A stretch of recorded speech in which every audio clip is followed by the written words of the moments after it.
YSR Congress party హయాంలో YS Jaganmohan Reddy ముఖ్యమంత్రిగా ఉన్నటువంటి సమయంలో గ్రామీణ ప్రాంతాల్లో ఉన్న యువతలో నైపుణ్యాన్ని వెలికి తీయాలనేటువంటి ఉద్దేశంతో ఆడుదాం ఆంధ్ర అనేటువంటి కార్యక్రమానికి శ్రీకారం చుట్టారు.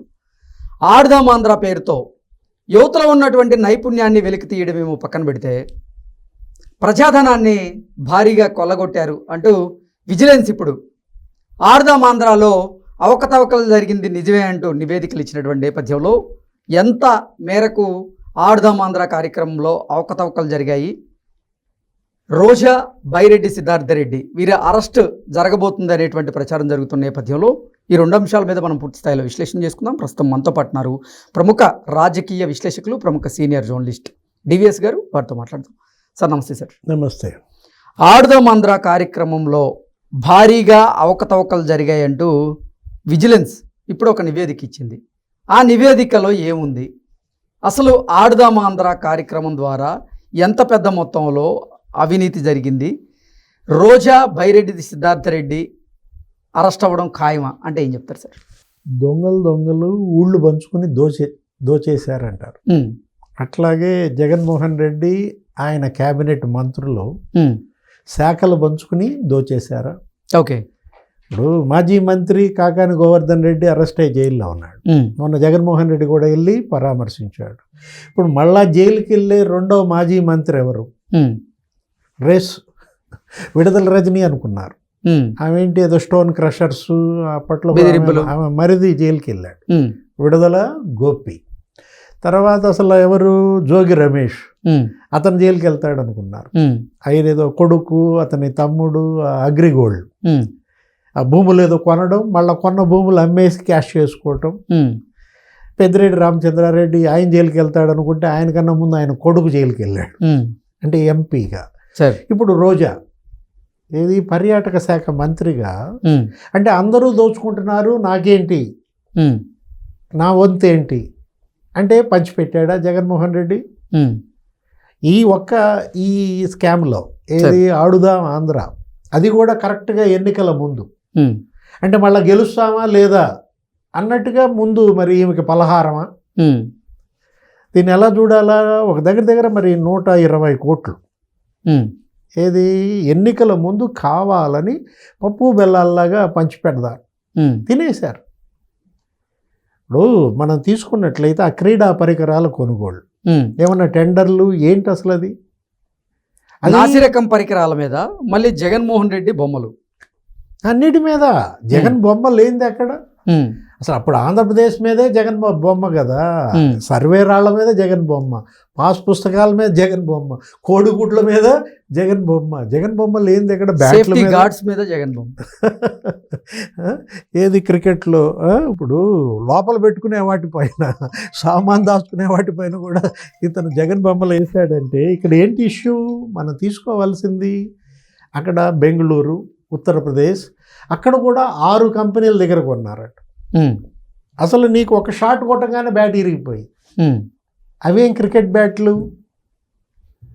ఇప్పుడు ఏపకట్టితో చేసినట్టుగా ఉన్నాయి ఆ క్రికెట్ బ్యాట్లు కూడా. మనం చూసాం రోజా అసలు ఆమె కబడ్డీ ఆడింది, ఆమె షటిల్ ఆడింది, జగన్మోహన్ రెడ్డి షటిల్ కూడా ఆడాడు. అంటే ఒక నిర్వహణ ఖర్చే 20 కోట్లు అంట. అసలు ఈ నిర్వహణ ఖర్చు 20 కోట్లు ఏంటి? R&B ఏదో టెండర్లు పిలిచినట్టుంది, R&B ద్వారా చేసినట్టుంది.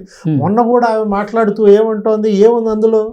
ఆడుదాం ఆంధ్రాలో ఏం అవినీతి జరిగింది, ఏమైనా జరిగితే జైలుకి వెళ్ళేది మరి ఆయన సీఎం ఆఫీస్లో ఉన్నాడంటోంది. ఎవరు? ప్రద్యుమ్నాన్ని ఉద్దేశించి, ఓకే మీరు నా శాఖలో మరి ఈ బిల్లులు చేసినటువంటి వ్యక్తిని మీ సీఎం ఆఫీస్లో పెట్టుకున్నారు అన్న ధీమా చూసావా? అంటే తను జైలుకి వెళ్ళను అన్న భరోసా. అసలు ఎంత భరోసా కాదు, అది బరి తెగింపుగా చూడ. కానీ విజిలెన్స్ మాత్రం ఖచ్చితంగా ఆడుదాం ఆంధ్ర కార్యక్రమం ద్వారా భారీగా అవినీతి అవకతవకలు జరిగాయంటూ కూడా నివేదిక అయితే ఇచ్చింది. ఏంటి సార్ అసలు ఆ నివేదికలో ఏముంది? అంటే 120 కోట్లు బడ్జెట్ రిలీజ్ అయితే దాంట్లో ఇప్పుడు వీళ్ళు పట్టుకున్నది, బయటపడింది అక్రమాల విలువ, అవినీతి విలువ దగ్గర మరి 45 కోట్లు మిస్ప్రిజం. ఇప్పుడు ఇందాక చెప్పింది అదే, నిర్వహణకి మీరు 20 కోట్లు ఖర్చు పెట్టారా? అంటే వీళ్ళు గమ్మత్తేంటో తెలుసా? ఆ క్రీడాకారులు ఎవరు? గ్రామీణ ప్రాంతాల్లో క్రీడాకారులు కాదు, వైసీపీ కార్యకర్తలే క్రీడాకారులు. ఆ ప్రైజ్ మనీ కూడా అక్కడ నీకు స్కామ్ చేశారు. ఇప్పుడు ప్రైజ్ మనీ నియోజకవర్గ స్థాయిలో first prize 30,000, second prize 15,000, third prize 10,000 పంచిపెట్టారు. జిల్లా స్థాయిలో 60,000 లేకపోతే 40,000, 10,000 ఏదో ఉంది, 3 ప్రైజులు పంచిపెట్టారు. అంటే ప్రైజ్ మనీ ఒక స్కామ్, క్రీడా పరికరాల కొనుగోళ్ళు ఒక స్కామ్, తర్వాత నిర్వహణ పేరుతో తప్పుడు బిల్లులు చేసుకోవటం. అసలు రాష్ట్ర స్థాయిలో ఎంత పెట్టారు? 5 లక్షలు, 3 లక్షలు, 2 లక్షలు పెట్టారు.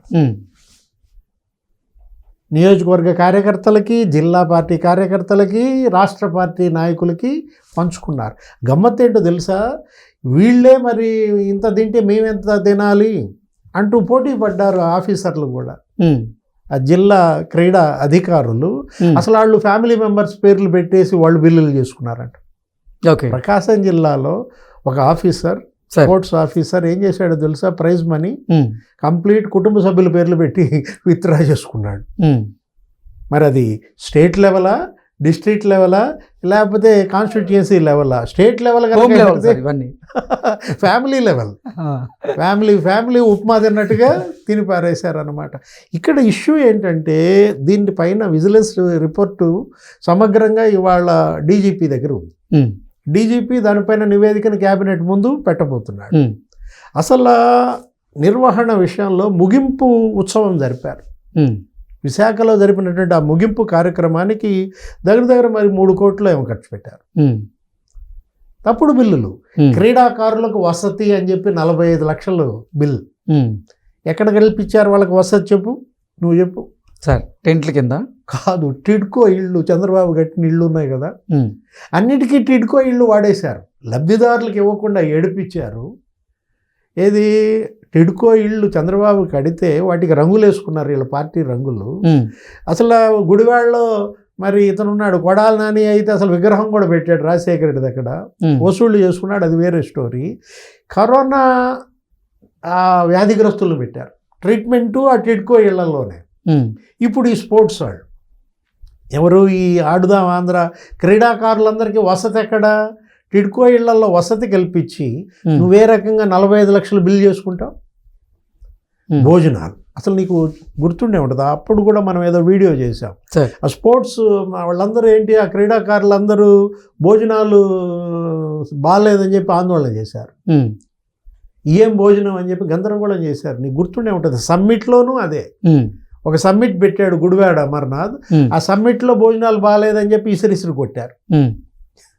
పారిశ్రామికవేత్తల పేరుతో వైసీపీ కార్యకర్తలకే కోట్లేసి అప్పుడు పెద్ద సినిమా చేశాడు కోడిగుడ్డు మంత్రి.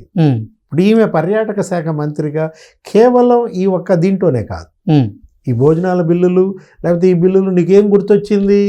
అగ్నిమాపక శాఖలో సంజయ్ కూడా ఇలాగే చేశాడు.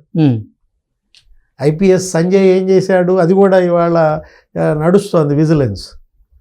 సంజయ్ సస్పెండ్ అయ్యారు. అతను అంతే, ఈ వీడియోగ్రఫీ ఆ తర్వాత ఫోటోలు అంటూ అక్కడ ఉన్నటువంటి కానిస్టేబుల్ మొబైల్తో తీసి బిల్లులు చేసుకున్నాడు. సేమ్ ఇక్కడ కూడా వీడియోగ్రఫీ ఫోటో పేరుతో దగ్గర ఒక 15 లక్షలు బిల్ చేసుకున్నారు. అంటే ముగింపు కార్యక్రమం గురించి చెప్తున్నా నేను. ఇక జిల్లా స్థాయిలో, నియోజకవర్గ స్థాయిలో ఫోటోలు, వీడియోగ్రఫీ బిల్లులు, ఇక వాటి సంగతి మనం చెప్పాల్సింది లేదు. అంటే మీ మొబైల్ ఫోన్లో తీయండి, కాబట్టి బిల్లు చేసుకోండి. ఒక్క 120 కోట్ల స్కామ్లో 40 కోట్లు ఏమో అక్రమాలు అంటున్నారు, కానీ 80 కోట్ల పైన అక్రమాలు జరిగాయనేది వాస్తవం. లోతైన విచారణ దీనిపైన ఇంకా జరపాల్సిన అవసరం ఉంది. ఏసీబీకి ఇవ్వబోతున్నట్టున్నారు ఈ కేసు కూడా. అంటే రోజా అరెస్ట్ తప్పదా? ఇప్పుడు వీళ్ళు ఏదో మహిళల సెంటిమెంట్ ఏదో పెడుతున్నారు, చంద్రబాబు ఏదో మహిళలను ఇబ్బంది పెట్టబాకండి అని ఏదో ఆయన క్యాబినెట్లో పరోక్షంగా ఏదో చెప్పారని. ఏది ఆ జయసుధ పేరుని నాని భార్య విషయంలో ఏదైనా ఉంటే నానితో తెలుసుకోండి, కానీ ఇంట్లో ఉండే ఆడాళ్ళ జోలి ఎందుకన్నాడని నానియే ఏదో ప్రెస్ మీట్లో చెప్పాడు. చంద్రబాబుకు ఉన్నది కూడా కొల్లు రవీంద్రకి లేదంటూ. ఇక్కడ వీళ్ళు హౌస్ వైఫ్ కాదు, వీళ్ళేంటి మంత్రులుగా పనిచేశారు, ప్రమాణం చేశారు, ప్రజాధనం కాపాడతాం, రాగద్వేషాలకు అతీతంగా పనిచేస్తామని. ఇప్పుడు రోజా ఆ బ్రదర్ ఆయన పాత్ర ఉందంట. దీంట్లో. ఇదే కాదు, ఋషికొండ ఉంది కదా, అవును. ఋషికొండ మీద ఏం చేశారు విచారణ? ఉమ్, ఇప్పుడు దాన్ని అలా పెట్టు కూర్చుని నెలకు 30 లక్షలు కరెంటు బిల్లు కడుతున్నారు. ఉమ్, ఋషికొండలో అంటే ఇప్పుడు మనం తీసుకున్నట్లయితే ఈ 17 నెలల్లో కరెంటు బిల్లు ఎంత అయి ఉంటుందో ఋషికొండ ప్యాలెస్కి? సార్. కట్టుబడికి 500 కోట్లు. ఉమ్, అసలు ఫ్యాన్లు, ఒక్కొక్క ఫ్యాన్ ఖరీదు 3.5 లక్షలు అంట, ఉమ్, ఒక్కొక్క బల్బు ఖరీదు 60,000 అంట. ఆ ఋషికొండ ప్యాలెస్ దాని దర్యాప్తు ఏమైంది? దానిపైన ఎంక్వైరీ ఏం జరిగింది? పర్యాటక శాఖ మంత్రిగా రోజా చేసిన అవినీతి అక్రమాలు అన్నీ ఇన్ని కావు. ఉమ్, తిరుపతి దర్శనం టికెట్లు అమ్ముకుంది. ఉమ్, ఒక్కొక్క టికెట్ 3,000, 5,000 అని చెప్పి ఆ ట్రావెల్స్ వాళ్ళతో వీళ్ళు ఎంఓయూ ఏదో పెట్టుకుని, సప్తగిరి ట్రావెల్స్ అని, ఉమ్, పెద్దిరెడ్డి ఏమో ఒక ట్రావెల్స్, రోజా ఒక ట్రావెల్స్ పెట్టుకుని వీళ్ళు ఆ దర్శనం టికెట్లు కూడా అమ్ముకున్నారంటే వీటన్నిటిపైన విచారణ జరిపితే రోజా జైలుకి వెళ్ళకి ఏం చేస్తుంది? ఓకే. ఊసలు లెక్క పెట్టే టైం వచ్చేసింది. Okay sir, thank you so much.